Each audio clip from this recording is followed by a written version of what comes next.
नमस्कार दोस्तों, जय हिंद जय भारत। दोस्तों, यह कक्षा 12 के प्यारे विद्यार्थियों के लिए है जिनका पहला पेपर हिंदी है।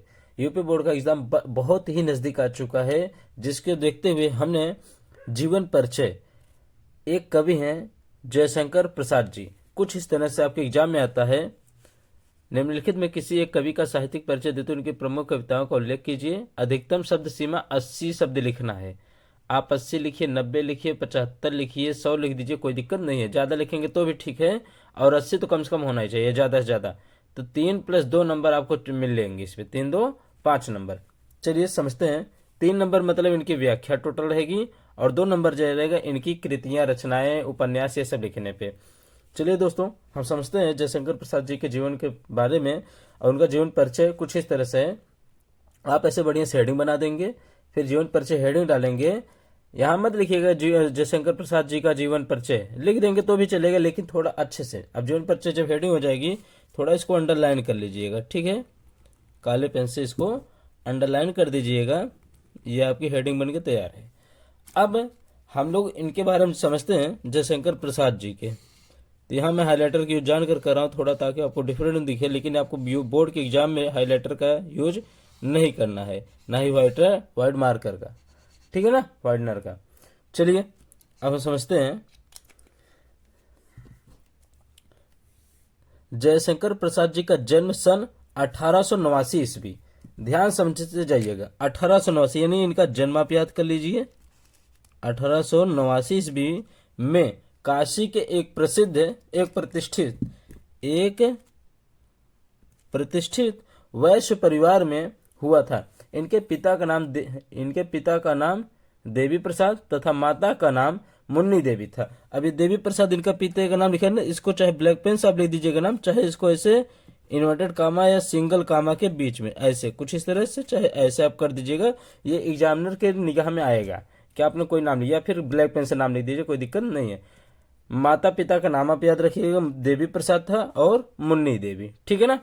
देवी प्रसाद और मुन्नी देवी याद करिएगा। फिर इनका एक बिजनेस था तंबाकू का। ये तंबाकू के प्रसिद्ध व्यापारी थे। बचपन में ही पिता की मृत्यु हो जाने से इनकी प्रारंभिक शिक्षा घर पर हुई, यानी इनके पिताजी का देहांत हो गया, तो ये घर पर ही रहकर पढ़ाई किए।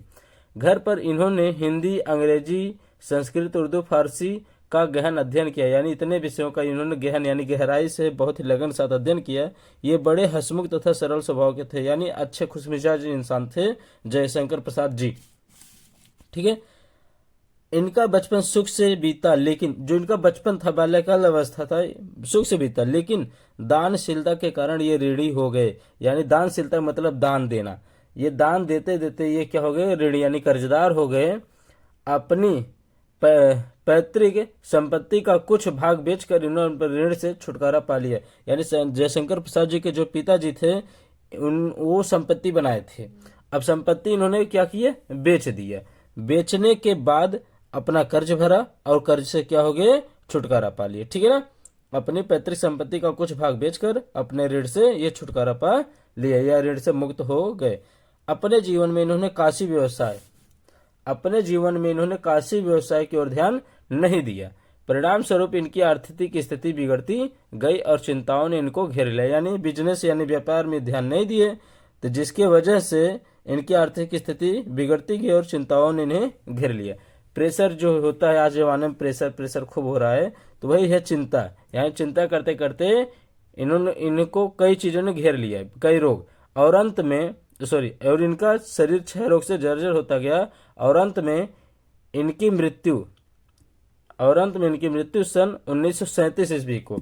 अब आप जन्म याद किए और मृत्यु, ये अति महत्वपूर्ण है, ये याद कर लीजिएगा।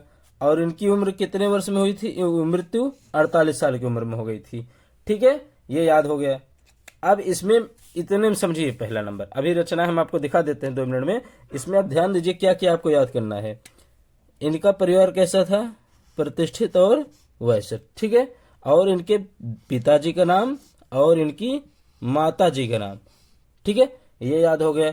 अब इनका जो प्रारंभिक शिक्षा होती है घर पे, ये एक चीज ध्यान दीजिएगा, जितने भी राइटर हों यानी लेखक हो या कवि हो, इनकी शिक्षा कहाँ होती है, ज्यादातर घर पे ही होती है, और गरीबी में कुछ की गरीबी में कुछ वैसे। अब देखिए संस्कृत, उर्दू, फारसी, हिंदी, अंग्रेजी, इसका ये लोग अध्ययन करते ही हैं जितने कवि हैं। फिर ये बड़े हंसमुख थे, हंसमुख और सरल स्वभाव के, ये कर लीजिएगा आप। ठीक है, अब इसमें और क्या, दानशीलता शब्द याद कर लीजिएगा, दान दिए और क्या हो गए, रेडी हो गए, बहुत ही सरल भाषा है।